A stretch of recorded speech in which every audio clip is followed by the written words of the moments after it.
venido hablando, lo que es el lema de este año, pero que hemos venido hablando en esta serie sobre el Salmo 119, es el énfasis que Dios quiere hacernos sobre la obediencia como nuestra verdadera adoración, que es la manera como nosotros realmente le rendimos culto al Señor, ¿verdad? Entonces, alabarlo a través de las canciones es importante, alabarlo a través de nuestro servicio es importante, mostrar un corazón de humildad delante de Dios siempre es importante, pero que tal vez Él nos está llevando a algo más y que nuestra vida realmente sea de obediencia al Señor, de entrega y de rendición delante del Señor. Y algo que el Señor colocaba, decirlo sobre este mensaje, pero esto que va a decir sobre este mensaje no se limita a este mensaje, sino para todos los mensajes que usted escuche, es que el Señor no quiere solamente darnos una palabra para que nosotros opinemos y digamos, oiga, qué bonita palabra, qué interesante lo que dijeron allá, sino que la palabra que Dios nos da es una palabra que nos debe llevar cada día a un estilo de vida. Desde esta mañana estoy diciendo que tal vez yo nunca le había prestado tanta atención a la letra de esta última canción que estaban cantando hace un momento. Pero hay una parte donde acaban de decir que el fuego de mi interior lo enciende tu palabra, Señor. Y qué bueno que entendamos que eso es lo que hace la palabra y que cada vez que o nosotros estamos en nuestro devocional teniendo comunión con Dios o cada vez que estamos escuchando una palabra, José, ¿te llaman? Cada vez que estamos en una palabra, podemos nosotros entender que Dios tiene algo especial para nosotros, que Dios tiene algo para darnos y que Él nos quiere llevar a cambiar en la conducta, a cambiar formas para que nosotros realmente tengamos un estilo de vida que glorifique a Dios. O sea que yo le invito, le animo que obviamente no solamente en esta enseñanza, sino que cada enseñanza que usted escuche no solamente sea para decir, wow, qué bonita palabra o qué tan bonito es lo que dijeron hoy, sino para que entendamos que nos lleva a una actitud, a una decisión, a un cambio, a algo diferente en nuestra vida que debemos entender desde lo que Dios quiere. ¿De acuerdo? Ahora, cuando hablamos de esto, el tema de la obediencia para mí que hemos estado profundizando en esto requiere o adquiere mejor una importancia vital en nuestra vida cristiana. La razón por la cual nosotros nacimos en una naturaleza pecaminosa, la razón por la cual la humanidad cayó fue por la desobediencia. O sea, más allá de lo que nosotros miremos, sí, el pecado comió el fruto, todo esto, pero en esencia la situación fue desobedecer. No hacer caso, no prestar atención a la palabra dada. Y cómo el Señor nos acercó otra vez a Él, cómo tendió el puente para que nosotros pudiéramos otra vez caminar con Él, a través de la obediencia de un hombre. Entonces sí, claro, pastor, es el sacrificio, Cristo, sí, claro, todo eso es verdad y es teológicamente correcto, pero en la raíz, lo profundo, fue que donde Adán desobedeció, Cristo obedeció. Y así de tremendo, así de extremo, así de dramática es la obediencia. O sea, no es solamente algo de cultura, no es algo solamente de buenos modales, es que es de buenos modales atender al consejo. No, es que Dios nos pide que entendamos que cuando sujetamos nuestra voluntad a la de Él, cuando somos obedientes, cuando entendemos que lo que Dios nos está diciendo es verdad. Estábamos hace un momento en el devocional con los chicos y una persona que estaba compartiendo me pareció muy especial porque se quebrantó hablando uy, pero ¿por qué nos cuesta? ¿Por qué nos cuesta? Y sé que esto que decía esa persona no lo dice solamente por ella, sino que debería ser la expresión de todos nosotros. El saber que nos cuesta entender esto, que la obediencia es algo en lo que marca la diferencia para nuestras vidas y que así como la desobediencia nos aleja, así como la desobediencia nos aparta, así como la desobediencia seca nuestros corazones, la obediencia nos acerca a Dios, nos vivifica y nos levanta. Esta mañana escuché una prédica del pastor Miguel Núñez y en ella decía, a quien adoramos determina nuestra conducta. Así que cuando usted es desobediente, usted está mostrando que no adora a Dios y está demostrado por su conducta. Pero cuando usted se acerca a Dios y realmente lo ama, esa decisión de acercarse a Dios también será demostrada por su conducta, por lo que usted hace. Y cuando pienso en esto, entonces me hace pensar en dos grupos en la iglesia. En la iglesia podemos tener dos grupos de personas. El primer grupo de personas son aquellos que tal vez vienen a la iglesia porque hay que cumplir. Porque pues bueno, al fin y al cabo soy cristiano y pues me mandaron o me dicen que tengo que ir a la iglesia, que tengo que tener ciertas prácticas o ciertas rutinas o ciertos ritos para cumplir y entonces vengo, pero que en mi corazón realmente no hay un deseo genuino por hacer la voluntad de Dios. Ahora, no es que yo diga voy a ir allá pero no voy a hacer la voluntad de Dios, no, no, no, simplemente como que no me interesa. Y es donde me quedo en el mensaje, sí, muy bonito, chévere lo que dicen allá, oiga, sí, como que trae cierta paz. Pero jamás me detengo realmente a decir, oiga, y esto que dijeron, ¿cómo me cambia a mí la vida? ¿Cómo me cambia a mí el pensamiento? ¿Qué actitud me lleva a tomar nueva? ¿Qué actitud me lleva a vivir de una manera diferente? Entonces, si no lo entendemos así, quiere decir que no estamos buscando la voluntad de Dios y por ende no estamos entendiendo la importancia de la obediencia. Ese es un primer grupo. Pero el segundo es aquellos que realmente han tenido una revelación de quién es Dios para su vida. Y esa revelación es que han entendido quién es el Señor de su vida, quién es la autoridad de su vida. Y realmente dicen hoy que como entiendo que Él es el Señor, no solamente el Salvador, sino que Él es el que toma las decisiones, como que Él es el que sabe el mejor camino, como que Él entiende lo que yo quiero. Cuando hablamos en Romanos 12:2, cuando entiendo que la voluntad de Dios para mi vida es buena, es agradable y perfecta, y que Él es el Señor. Oiga, si yo entiendo eso, entonces decido caminar en su voluntad, decido hacer su voluntad y estoy obedeciéndolo. Ahora, una pregunta que solamente usted se puede responder: ¿con cuál de los dos grupos usted se identifica? ¿Al cuál de los dos pertenece?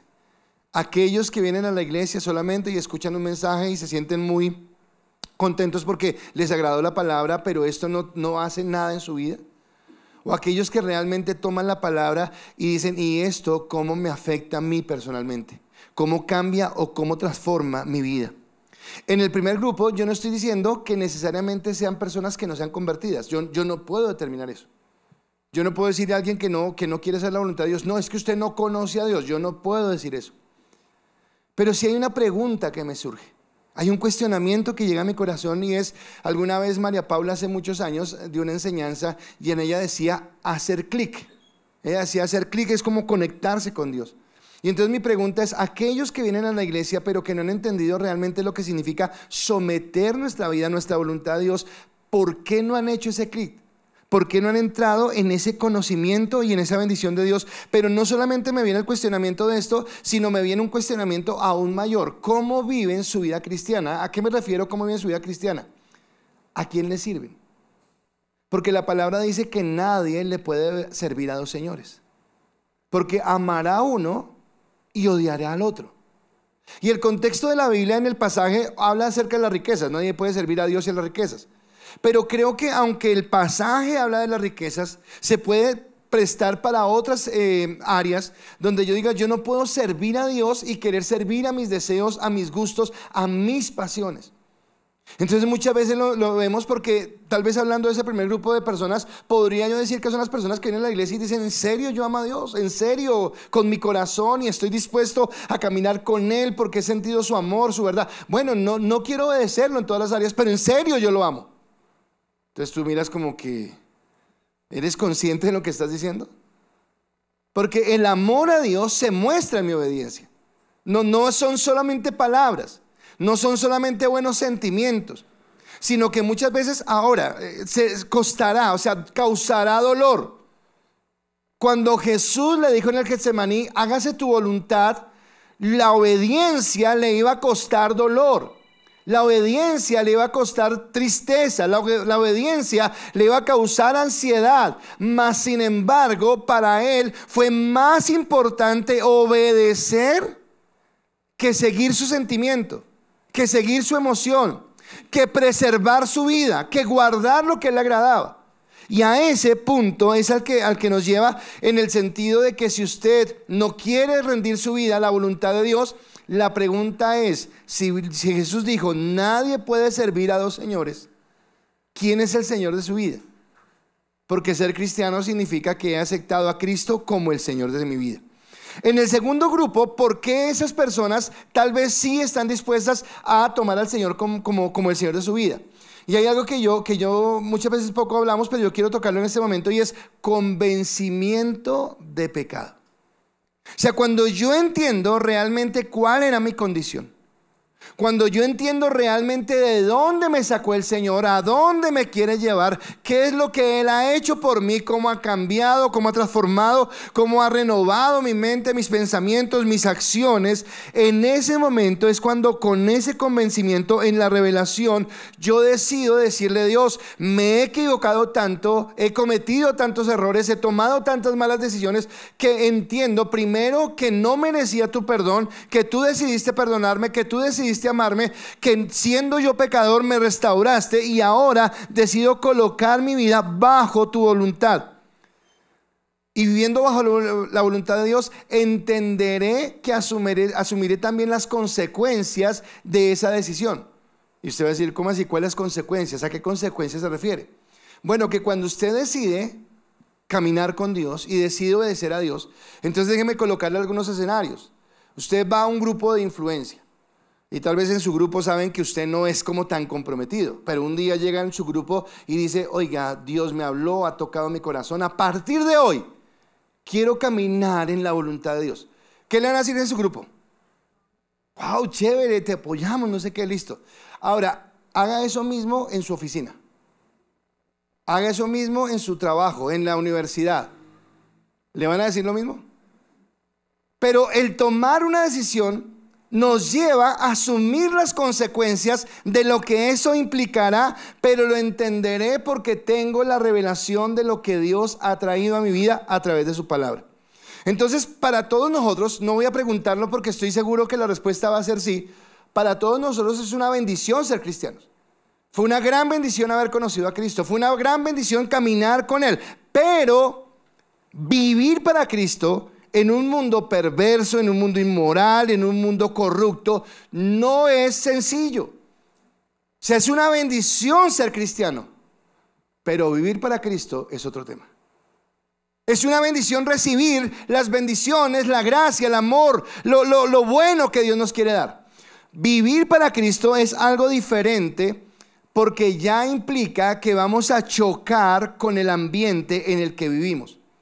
Por eso en esta mañana he titulado mi mensaje, no en mi fuerza, sino en tu fuerza, Señor. No en mi fuerza, sino en tu fuerza, Señor. Y espero que el Señor hable a nuestros corazones de una manera muy especial. Usted dirá, a mí eso me suena conocido. Claro, le suena conocido porque eso está en la palabra.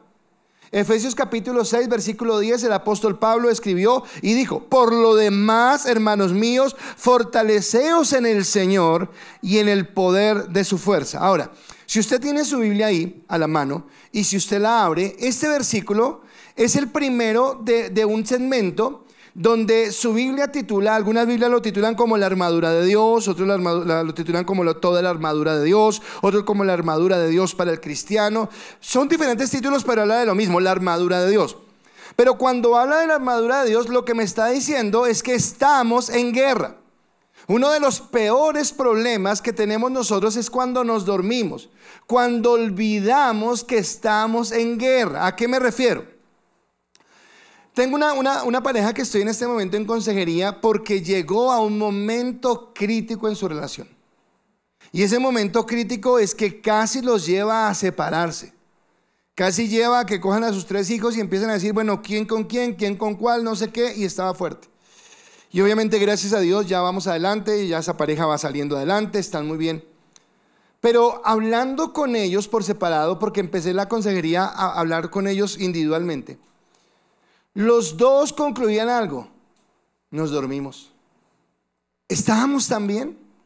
Sí, íbamos la iglesia, el domingo a la iglesia, pero teníamos buen trabajo, la vida económica estaba bien, teníamos una buena vida social, que poco a poco eso que estaba tan bien nos hizo ¿qué? Adormecer. Y sin darnos cuenta empezamos a abrir puertas y a permitir cosas en nuestra vida que nos fueron alejando. ¿Sabe ellos que no entendieron? Que estábamos en guerra. El ser cristiano, el caminar la vida cristiana es estar en constante guerra, porque el enemigo no se queda quieto diciendo no, ya lo perdí. No, él siempre va a buscar la manera de sacarnos del contexto. Por eso Pablo, cuando dice fortaleceos en el Señor y en el poder de su fuerza, nos está diciendo, oigan, no invente que no es usted tratando de vencer al mundo. Soy yo en usted, y usted tiene que esforzarse en alcanzar esa bendición y en estar en esa comunión con Dios. Así que yo necesito estar preparado con lo que necesito para la guerra. Necesito estar preparado con los elementos de la guerra y conocer cuál es lo que hay. Esta mañana colocaba un ejemplo con respecto a esto de la guerra y entender que es en la fuerza del Señor y no en la mía. Y yo quiero ir por un momento con ustedes en la imaginación al momento donde la esposa de Potifar estaba tentando a José. ¿Ustedes se imaginan de José? Diga, no, soy José. A ver, desnúdese. A ver, soy fuerte. A ver, dígame cosas, a ver, dígame. No, este hombre salió a correr. ¿Y sabe por qué salió a correr? Porque él sabía que en su carne era débil. Somos débiles. Si usted no puede decir, no, yo voy a enfrentar el pecado. No. Fortaleceos en el Señor y en el poder de su fuerza. Porque no somos nosotros en nuestra propia capacidad que enfrentamos. Ahora, es claro que según lo que la Escritura nos enseña, el poder de Satanás ha sido quebrantado en la cruz del Calvario. Eso no tiene duda. La guerra ya ha sido ganada. Eso no tiene duda. O sea, el enemigo está vencido, el enemigo está derrotado. Cristo ha ganado la batalla y ya él no tiene poder. Sin embargo, hay un problema con nosotros. Primero, todavía estamos en esta carne y esta carne es débil. Y todavía estamos en esta tierra y esta tierra es corrupta. Así que estar en esta carne y estar en esta tierra hace que nosotros entendamos que cada día, cada momento, a cada instante debemos estar atentos en contra de las acechanzas del diablo. Porque nuestra carne es débil y usted tiene que reconocer eso, que su carne es débil. El mundo nos tienta todo el tiempo y el enemigo no descansa. Así que Dios nos invita a enfrentar cada batalla, pero no en nuestra capacidad, no en nuestra propia prudencia. No, es que yo ya estoy sobrado, yo ya estoy por encima del bien y del mal. No, eso es una mentira, sino que lo enfrentamos a través del poder del Espíritu Santo y la revelación de la palabra en nuestra vida, para que sea el Espíritu Santo y para que sea la revelación de la palabra la que nos lleve a vencer, no en nuestras fuerzas, sino en las fuerzas del Señor. Y de eso es lo que nos va a hablar el Salmo 119. Es más, quiero decirle que este mensaje me costó. Porque cuando empecé a leer el Salmo 119, la porción que nos corresponde era deprimente. O sea, todo era dolor. Y yo decía, pero ¿por dónde? O sea, ¿cómo es? Señor, háblame porque no entiendo. Y me tocó tomar mucho tiempo para leerlo, para entenderlo, para escudriñarlo, para decir, Señor, muéstrame qué es lo que tú quieres hablar. El miércoles pasado, no sé cuántos vieron, pero el miércoles pasado estuvimos hablando acerca de la paternidad de Dios. Y llegábamos a la conclusión que ya habíamos alcanzado la paternidad de Dios a través del sacrificio de Cristo, que nos permite acercarnos a Dios y conocerlo como el Padre verdadero, para que sane nuestras heridas, para que quite nuestros dolores del pasado y para que nos lleve a confiar en Él plenamente. Pero resulta que ese mismo Jesús que nos llevó al Padre es el mismo Jesús que en uno de sus mensajes le dijo a sus discípulos antes de partir. Les dijo, Juan capítulo 16 versículo 33, estas cosas os he hablado para que en mí tengáis paz. En el mundo tendréis aflicción, pero confiad, yo he vencido al mundo. Ahora escúcheme, piense un momento en las palabras de Pablo. Pablo dijo, por lo demás, hermanos míos, fortaleceos en el Señor y en el poder de su fuerza. Implícitamente lo que está diciendo Pablo es, van a venir acechanzas, van a venir problemas, van a venir dificultades, pero fortalézcase, no en ustedes, sino en el Señor y en el poder de su fuerza. ¿Qué está diciendo Jesús?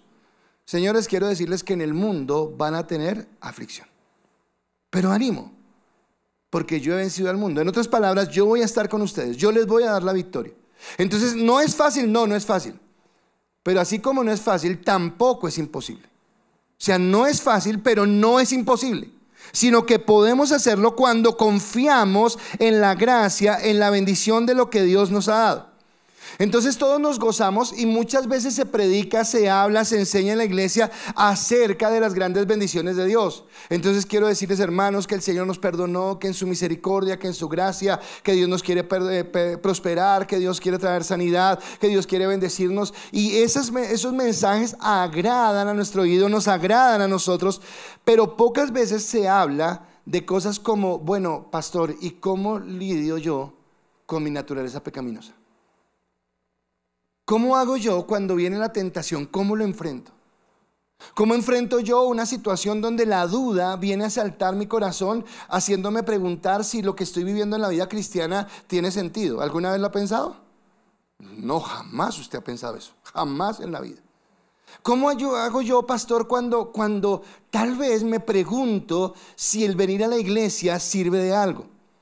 ¿Cómo vivo yo, pastor, en un mundo, o la palabra, si esa es la palabra que estoy preguntando, cómo hago yo para vivir en un mundo donde sus principios, sus valores, sus metas son totalmente opuestas a las de Dios? Donde el mundo me está enviando por un lado y la palabra me envía por otro. ¿Cómo hago yo para vivir de esa manera? ¿Cómo hago yo para vivir donde sé que hay un enemigo que tenemos que se llama Satanás y está al acecho para mirar las debilidades, de las grietas de mi carne, para mirar las falencias en mis debilidades con respecto al mundo y tomar eso para distraerme y para enredar mi corazón? ¿Cómo hago yo en ese momento? Porque hablar de las bendiciones de Dios, gloria a Dios, pero hablar de que estamos en una batalla, que estamos en una guerra. Yo no sé cuántos acá prestaron servicio militar, pero cuando yo presté servicio militar, resulta que a uno le hacían una cosa que se llamaba juramento de bandera. Pero ese juramento de bandera era más o menos como 3 meses o 4 meses después de que uno había ingresado. Porque no lo iban a sacar a uno afuera a hacer nada si primero no le daban una instrucción. O sea, a ti no te dan un arma y bueno, vaya y dispare. No te daban unas instrucciones, no, tenía primero que hacer una serie de entendimientos, de cosas, de cómo se comporta, de cómo se maneja el arma, de un montón de cosas para que decir, ya está como preparado. Y eso es medio preparado porque era servicio militar, no era carrera militar para hacerlo. Si nosotros estamos en una batalla, pues lo más lógico es que Dios nos quiera adiestrar en cómo pelear esa batalla. Él no nos manda allá a pelear hacia la topatolondra, sino que nos da la instrucción, y creo que eso es lo que nos va a hablar la palabra en esta mañana. Entonces todos, absolutamente todos acá enfrentamos luchas.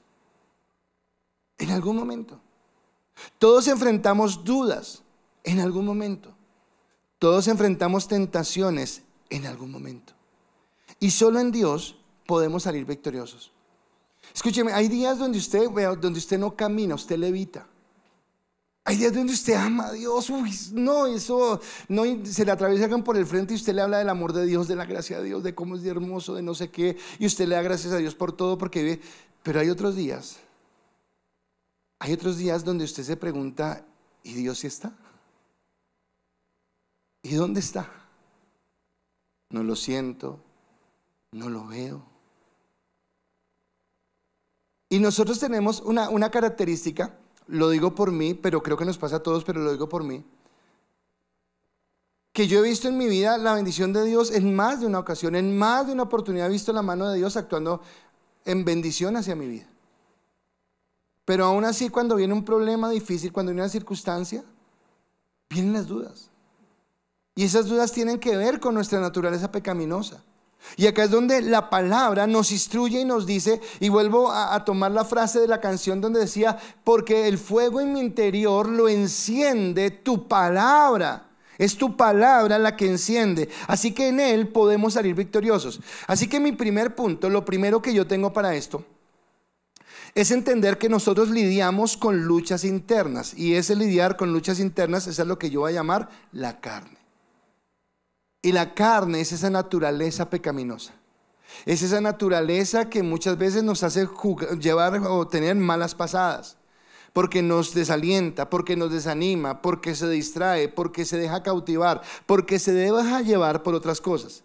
En la porción que nos corresponde del Salmo 119 vamos a ver hoy del versículo 81 al versículo 88. Pero estos tres primeros versículos que vamos a leer a mí me impactaron porque, como les dije, no sabía cómo enfrentarlo, porque es como un clamor desesperado, es como Dios, ¿qué hago? Estoy en la mala. Señor, haz algo porque no sé qué hacer. Y en dos ocasiones diferentes el salmista dice: desfallezco. Ahora, para mí la palabra desfallecer es una palabra fuerte. Es una palabra de que si tú no me sostienes, si tú no me levantas, Dios, voy a caer al piso y no voy a poder levantarme. Eso es lo que está diciendo el salmista con una voz de angustia, de preocupación. Así que el versículo 81 al 83 dice la palabra: desfallece mi alma por tu salvación, mas espero en tu palabra. Desfallecieron mis ojos por tu palabra, diciendo: ¿cuándo me consolarás? Porque estoy como el odre al humo, pero no he olvidado tus estatutos. Ahora, un día, cada uno de nosotros de una manera particular decidió caminar en Dios. Y del día que empezamos a caminar en Dios, vimos su bendición, vimos su gracia, vimos su amor. Es imposible, escúcheme, literalmente es imposible que usted no camine en obediencia a Dios y que usted no vea la bendición de Dios. Es imposible, porque caminar en obediencia es ver su bendición. Pero a pesar de ver su bendición, todos nosotros en algún momento tenemos esas luchas internas que hay en nuestra vida. Y esas luchas internas vienen cuando hay una situación adversa, cuando hay una situación que te pone a pensar más de la cuenta, cuando viene algo que te está como poniendo a dudar, cuando viene esa situación que te dice: ¿y será que sí existe? A veces tenemos conversaciones con nosotros mismos, yo con yo, existenciales. ¿Y si esto no es verdad? ¿Y si esto no es cierto? ¿Y si yo estoy dejándome disfrutar de este mundo tan bueno por estar acá? Porque esos son los pensamientos que coloca el diablo en nuestra mente para llevarnos a dudar. Lidiamos con las tentaciones. Esta mañana en esa prédica que estaba escuchando me pareció violento, porque el pastor, y eso lo habíamos dicho acá alguna vez, decía cómo los ojos son la ventana de nuestro corazón. Y él hablaba de cuando el hombre que tuvo tentación con el manto babilónico, con el lingote de oro. Cuando David miró por la ventana y vio a la vecina bañándose desnuda. Cuando Amnón deseó a su hermana. Pero él decía, y hablando clínicamente porque él es médico, decía cómo cuando nosotros desde la imaginación empezamos a permitir que se formen imágenes en nuestra mente, y eso manda endorfinas y un montón de cosas, cómo entramos en una angustia de desear aquello que no tenemos. Y hay un montón de cosas que suceden, y hablaba acerca de esa tentación. Y cuando viene eso es donde empezamos a luchar, porque es lo que Gálatas habla de la lucha entre la carne y el espíritu, entre lo que mi carne está deseando, lo que mi carne está planeando, lo que mi carne está programando, y lo que Dios realmente quiere que yo viva en lo que Él quiere. Ahora, ese tipo de cosas entonces generan en nosotros una crisis de fe, porque la crisis de fe es que yo no merezco el amor de Dios porque soy tan malo, porque soy tan pecador, o simplemente dudo si realmente Dios existe, porque si esto es tan bueno y me siento tan bien y es tan placentero, ¿por qué Dios no me permitiría a mí disfrutar algo que es bueno, que es placentero y que me gusta? Y entonces nos preguntamos si el caminar en Cristo tiene sentido. Ahora les pregunto algo: ¿estoy hablando en lenguas o nos pasa? No sucede. Hay momentos donde entramos en esos conflictos personales, y algo que yo he identificado por la consejería que doy, por las consejerías, ya tantos años consejando. Alguien dijo eso en esta mañana, en estos días, no recuerdo quién, pero me decía: oiga, uno ve a la gente en la iglesia y chévere, pero uno no se imagina. No, usted no se imagina, porque detrás de cada uno de nosotros hay historias, porque detrás de cada uno de nosotros hay situaciones que vivimos. Me impactó Sofía, una niña de 19 años, diciendo: Señor, y estamos en tanto pecado y nos amaste. Y yo decía: no, si esta niña con 19 años dice eso, ¿qué irá uno con 50 y tantos? Y esa es la condición de nuestra vida. Y esa lucha con nuestra propia carne es la que hace que, uy, Señor, pero quiero, pero no quiero. Y es donde el salmista le dice con desespero: ¿cuándo me consolarás? ¿Cuándo me responderás? ¿Cuándo harás que yo quite esto de mi vida? Y esos son esos pequeños desiertos que atravesamos.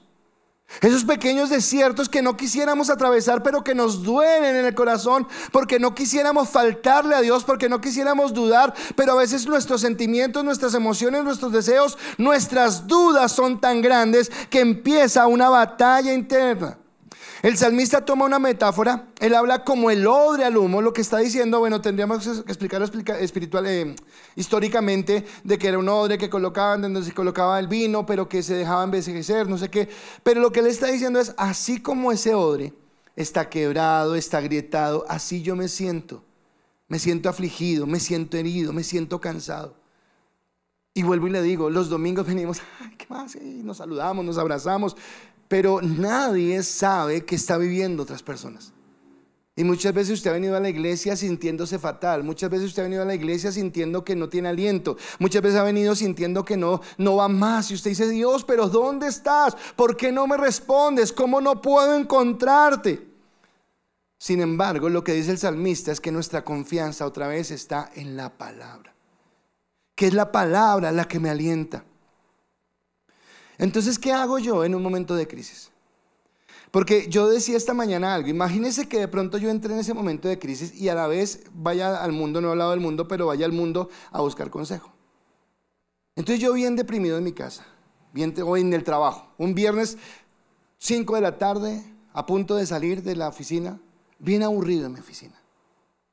Y se acerca mi compañero que no conoce de nada a Dios y me dice: ¿qué tiene? Yo le digo: no, con una angustia existencial. Vamos y nos tomamos una cerveza y vamos. ¡Ay, qué consejero! ¿Usted se imagina dónde terminamos? ¿Usted se imagina dónde acabamos? Porque primero estoy siendo vulnerable y en segundo lugar estoy buscando la ayuda en el lugar menos indicado. El problema es que cuando nosotros estamos en crisis, al lugar donde deberíamos ir de primeras es al lugar al que no queremos ir. Y es al secreto con Dios. Porque nos cuesta, porque nos sentimos mal, porque tal vez sabemos que nos van a contestar, por lo que sea. Pero el lugar al que deberíamos ir es al que no vamos. Y vamos a otros lugares, a buscar el consejo en los lugares donde sé que me van a decir lo que mi carne, no lo que yo en mi espíritu. Volvamos a Pablo cuando decía: oiga, quiero hacer lo bueno pero hago lo malo, y entonces no entiendo porque queriendo hacer lo bueno. Bueno, cuando usted busca consejo, ¿busca un consejo espiritual o busca un consejo en la carne? Yo tengo gente que me da buenos consejos en la carne, pero necesito buscar es quien me hable desde el espíritu. Así que Jesús dice lo siguiente: venid a mí todos los que estéis trabajados y cargados, y yo os haré descansar. Llevad mi yugo sobre vosotros y aprended de mí, que soy manso y humilde de corazón, y hallaréis descanso para vuestras almas, porque mi yugo es fácil y ligera mi carga. Y escúcheme, yo termino este punto con esto. Cuando nuestro corazón se llena de dudas sobre la fidelidad de Dios, la respuesta del Señor es cubrirnos con su amor, es cubrirnos con su gracia. Pero yo necesito acudir a Él. Yo necesito sacar el tiempo, arrodillarme y decirle a Dios: estoy mal. Yo no necesito aparentarle. Hay gente que piensa que uno tiene que llegar a Dios. Entonces, ay, Señor, ¿cómo estás? No. Yo puedo llegar a Dios con mi corazón quebrado, con mi corazón herido. Puedo llegar a Dios con mi pecado y decirle: Dios, si estoy en esto y me duele y no quiero, pero no sé cómo salir de acá, no sé en qué momento entré y ahora no encuentro la salida, y si no es en ti. Y Dios en su amor nos cubre, nos levanta, nos fortalece, nos cuida, nos lleva a caminar en esa bendición. Ahora, pero nosotros no lidiamos solamente con nuestra carne. Además de esa guerra, de esa batalla que tenemos continuamente, todos los días, 24/7, con nuestra carne, lidiamos con luchas externas, y esas luchas externas son el mundo, lo que pasa a nuestro alrededor, lo que hay en nuestro entorno. Entonces no solamente lidiamos, déjeme llamarle a eso interno, nuestros demonios internos. Cada uno tiene sus propios demonios, porque yo decía esta mañana, todos tenemos un lado vulnerable diferente. A veces hay un error que cometemos. Entonces yo no tengo problemas con el trago. Yo digo, uy, esos borrachos y no sé qué, y me siento orgulloso hablando de esos borrachos, porque yo no lo soy.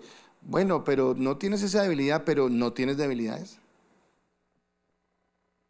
Así que en lugar de mirar qué tienen otros para no tenerlo yo, tengo que mirar es qué tengo yo.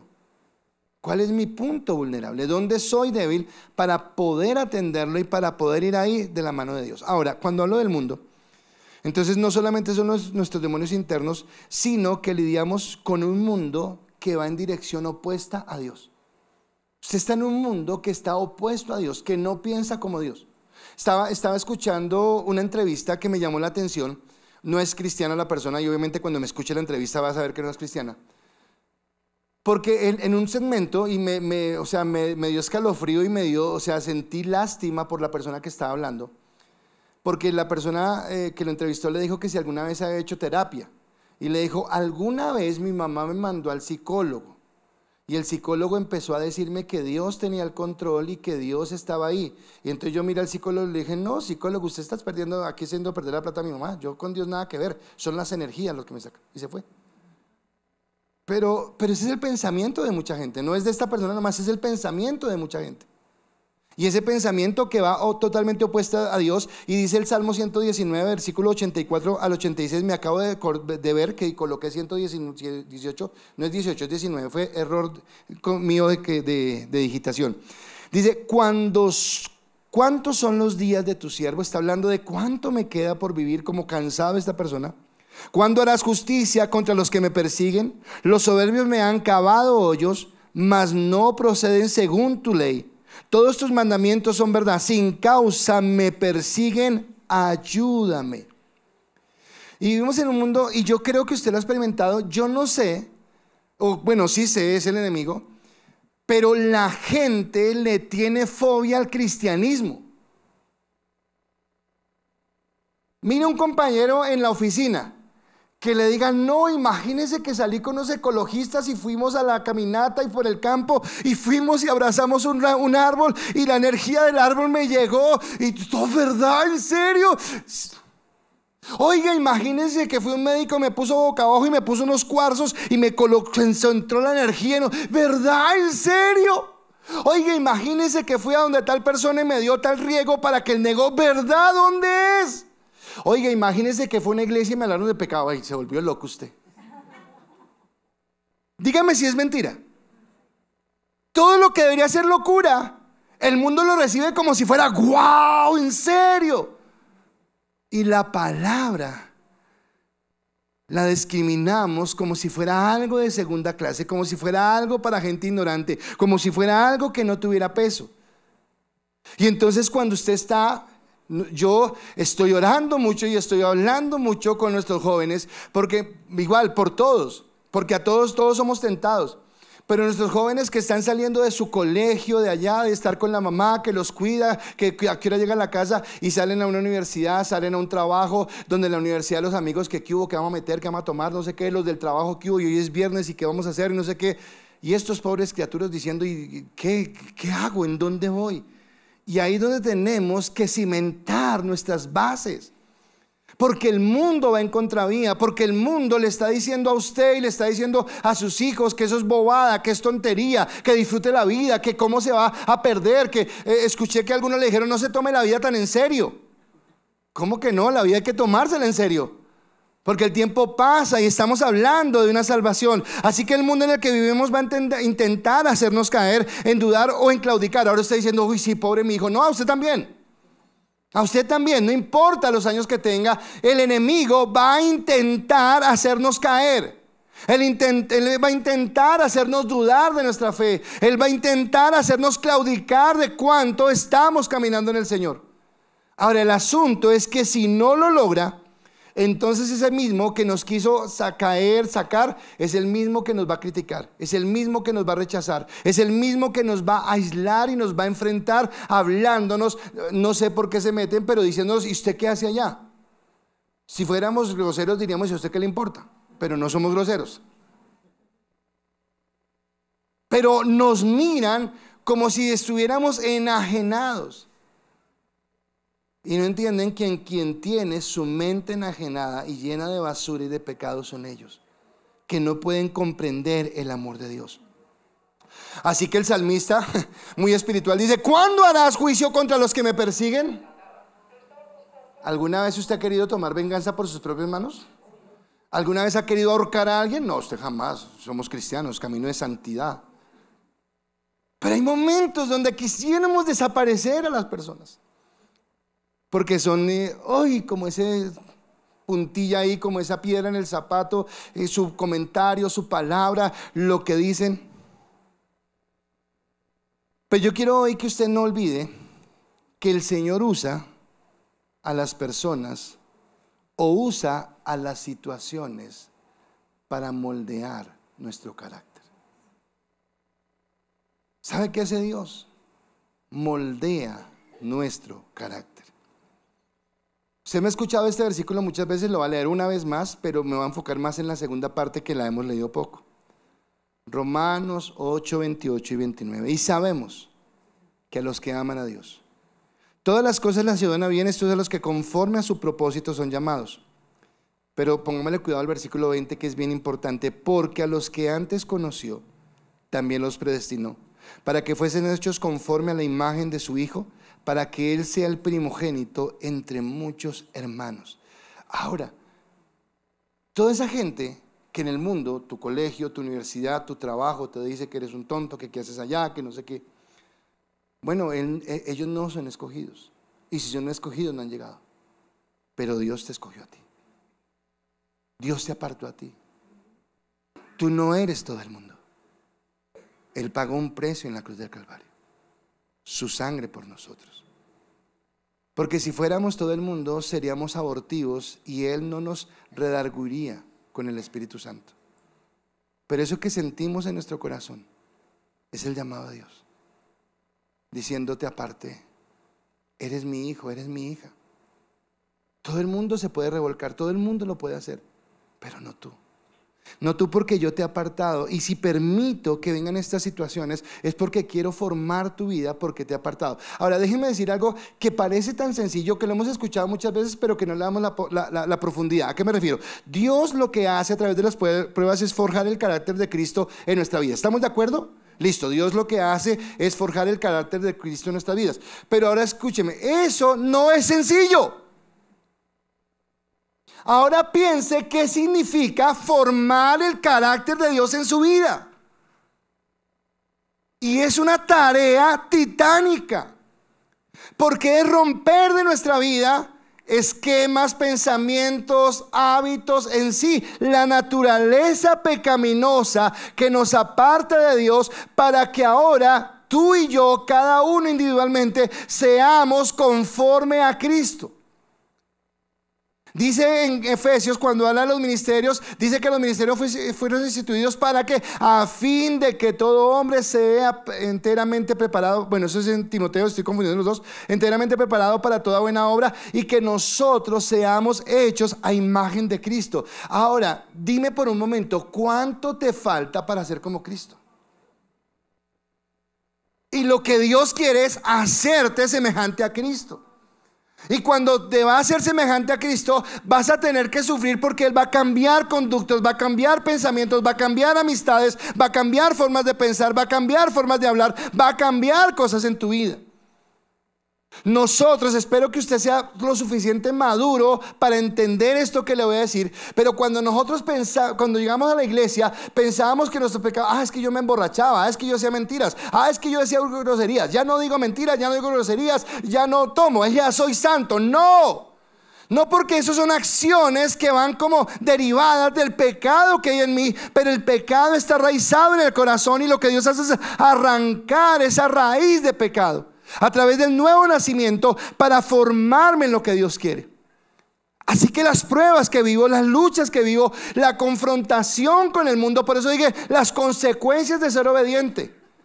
Porque al mundo no le gusta que yo sea obediente a Dios. Al mundo no le gusta que yo sea radical. Al mundo no le gusta que yo no me ría de sus chistes verdes. Al mundo no le gusta que yo no participe de su corrupción. Al mundo no le gusta que yo no me deleite con su inmoralidad. Al mundo no le gusta que yo siente un precedente donde determine ser santo para Dios. Y ahí es donde usted tiene que entender que esta enseñanza tiene que aplicarla como un estilo de vida. No es solamente una enseñanza muy interesante lo que están diciendo. No, no es interesante, es importante, es vital, es obediencia delante de Dios. Ahora, si tengo que lidiar con mis luchas internas, que es mi carne, si tengo que lidiar con mis luchas externas, que es el mundo, lo último que me dice mi último punto es: no es en mi fuerza, sino en tu fuerza, Señor. No soy yo el que lo hago, sino es el Señor en mi vida el que lo hace. El jueves hablamos con los hombres, los que vinieron, y ayer lo toqué un poquitico en el grupo que estaba. Hablábamos acerca, la salvación es gratuita. Quiero recordarles eso. La salvación Dios nos la dio por gracia. Pero escúcheme, ser discípulo de Cristo tiene un precio. Por eso dije al principio, yo no estoy condenando a los que no quieren hacer la voluntad de Dios. La pregunta que me hago es: ¿por qué no quieren hacer la voluntad de Dios? Porque Jesús dijo: el que quiera venir en pos de mí, sígame, ¿verdad? Fue lo que dijo, ¿cierto? Espere. Él dijo: si alguno quiere venir en pos de mí, y colocó dos requisitos para seguirlo. Si alguno quiere venir en pos de mí, niéguese a sí mismo, tome su cruz y sígame. Negarse a sí mismo, es decir, yo ya no quiero vivir por mis sentimientos. ¿Qué hizo Jesús en el Getsemaní? Se negó a sí mismo. Señor, yo no quisiera, pero no se haga mi voluntad sino la tuya. En serio, no me digan, no me haga así, ni me haga así, ni me haga nada. Dígaselo usted mismo. ¿Cuántas veces usted ha dicho: Señor, voy a orar por esto, pero que se haga tu voluntad? Nos da miedo orar así. Pero ¿sabe por qué nos da miedo? Porque yo quiero satisfacer mi carne. Porque yo quisiera que mi carne, que Dios dijera que sí le quiere dar un chancecito a mi carne, y Dios no le quiere dar ni media a mi carne. Así que yo oro al Señor: que se haga tu voluntad. Eso es negarse. Y cuando yo me niego a mí mismo, debo que asumir la cruz. Y la cruz es entender que el mundo no me entenderá. Decía esta mañana el pastor Miguel Núñez, que me quiero tomarlo en este momento.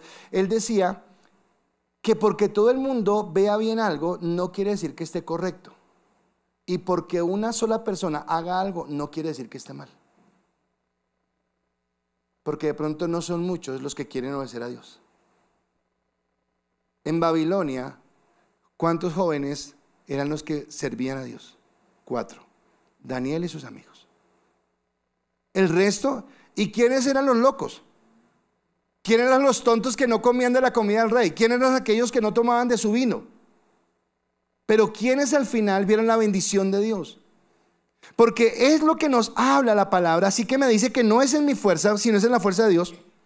Y frente a las luchas internas o externas que podamos tener, o con las que podamos lidiar, el salmista dice en los últimos 2 versículos: casi me han echado por tierra, pero no he dejado tus mandamientos. Vivifícame conforme a tu misericordia, y guardaré los testimonios de tu boca. Así que en medio del dolor, en medio de la aflicción y del consuelo, desde el consuelo, la canción que cantaban al final decía que mi esperanza es el Señor. Dice que en medio de los problemas que pueda tener, en medio de las circunstancias, en medio de las pruebas, el Señor es la esperanza que tengo. Cuando voy al versículo 88, mire que el salmista a cada queja o a cada problema le responde con la palabra. En el 88 dijo: porque estoy como el odre en humo, pero no me he olvidado de tus estatutos. En el 87 dijo: casi me han echado por tierra, pero no he dejado tus mandamientos. Y al final dice: vivifícame conforme a tu misericordia, y guardaré tus mandamientos o los testimonios de tu boca. Ahora, cada queja tiene una respuesta en el Señor. Pero acá viene algo, y es entender algo muy especial. La letra de la canción, vuelvo y le digo que me pareció que estaba totalmente conectada. Hay una frase que yo no, o sea, la cantaba, pero como que no le había puesto cuidado. Pero esa frase de la canción dice: al polvo aliento de vida dio. ¿A qué se refiere? Al polvo aliento de vida dio. ¿Qué está diciendo? ¿A quién? O sea que nosotros, ¿qué somos? ¿Y Dios qué hizo? Dio aliento de vida. Ok. ¿Para qué? Ah, no era para que viviéramos bien chévere, fuéramos caprichosos, viviéramos nuestra vida loca. ¿Para qué fue? Al polvo, aliento de vida dio. Así que si yo no entiendo, escúchame, si tú y yo no entendemos, wow, y esto es profundo, si yo no entiendo que mi vida solamente en esta tierra tiene propósito en Dios, voy a vivir frustrado. Y puedo alcanzar muchas metas, y puedo alcanzar muchos momentos de alegría y de felicidad, pero si no entiendo que vivo para glorificar a Dios, voy a vivir frustrado. Porque estamos acá en esta tierra, escúcheme, estamos en esta tierra para cumplir la voluntad de Dios. ¿Usted entiende eso? O sea, usted no está acá, el genio de la lámpara, que ahora está de moda en los vainos esos que ustedes tienen, el genio de la lámpara nos mal acostumbró. Porque el genio de la lámpara se aparecía, solamente se frotaba la lámpara y sin ninguna contraprestación. ¿Qué quieres? Te lo cumplo. Y pensamos que Dios es así.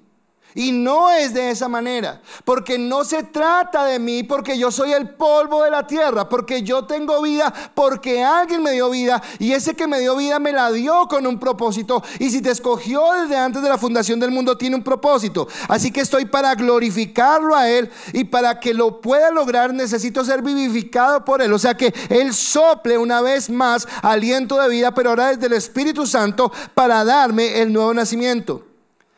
No se trata de mis sueños, no se trata de mis expectativas, se trata de su voluntad, aunque yo tenga la bendición. Y déjeme decirlo con esto.